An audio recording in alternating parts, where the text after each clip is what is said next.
HarperAudio presents God and Starbucks, an NBA superstar's journey through addiction and recovery.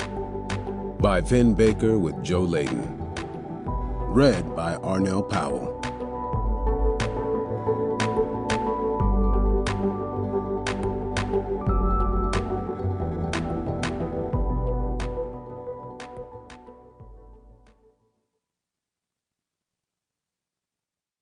You never know God is all you need until God is all you have. Rick Warren. Introduction. I can see it on their faces sometimes. They walk into the store, heavy-lidded, distracted by thoughts of the upcoming workday, looking for nothing more than a jolt of caffeine to shake off the morning cobwebs. They peck away at their smartphones or fumble with their wallets, oblivious to their surroundings, until suddenly, there they are, at the front of the line, looking up, way up, at the world's tallest barista. Some feign cool indifference, but most can't help themselves. I grew up in Connecticut, played college ball at the University of Hartford, and spent part of my career, a rather notorious part, with the Boston Celtics. So here, at a Starbucks in North Kingstown, Rhode Island, there's no place to hide.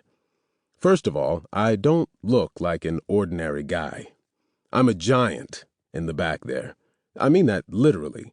I'm 6'11", 275 pounds.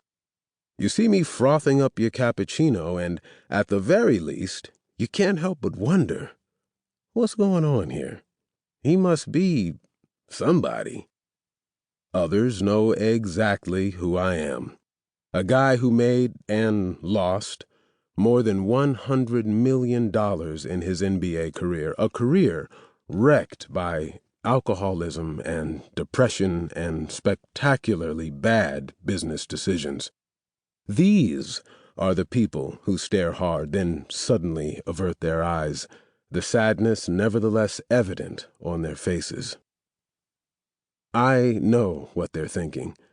How the hell does a four-time NBA All-Star and an Olympian end up shouting, "Tall decaf cappuccino," from behind the counter at Starbucks? Given half the chance, I'll disarm the customer with a smile and a few friendly words. I don't want anyone to feel uncomfortable when they walk into our store, and I sure don't want anyone's pity. Trust me when I say this. I've been through worse. Much, much worse. There's no shame in work. The indignity comes from not working, from losing your way through ego and weakness and addiction, and finding yourself tumbling into a bottomless pit of despair and helplessness. Want to know what that looks like? Okay, here it is. I was a first-round NBA draft pick, the 8th choice overall in 1993, smoking weed every day to alleviate my anxiety, until repeated trips to the emergency room with my heart racing uncontrollably prompted me to find another way to self-medicate. I was an NBA All-Star, drinking after games, and then before games, and eventually at all points in between, draining anywhere between a pint and a fifth of liquor a day, using alcohol to end my career and nearly my life.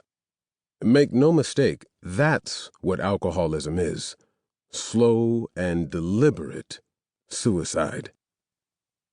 I was a man running from responsibility, fathering 5 children with 2 different women, and selfishly bouncing back and forth between families and relationships because money gave me leeway and freedom that others were not afforded.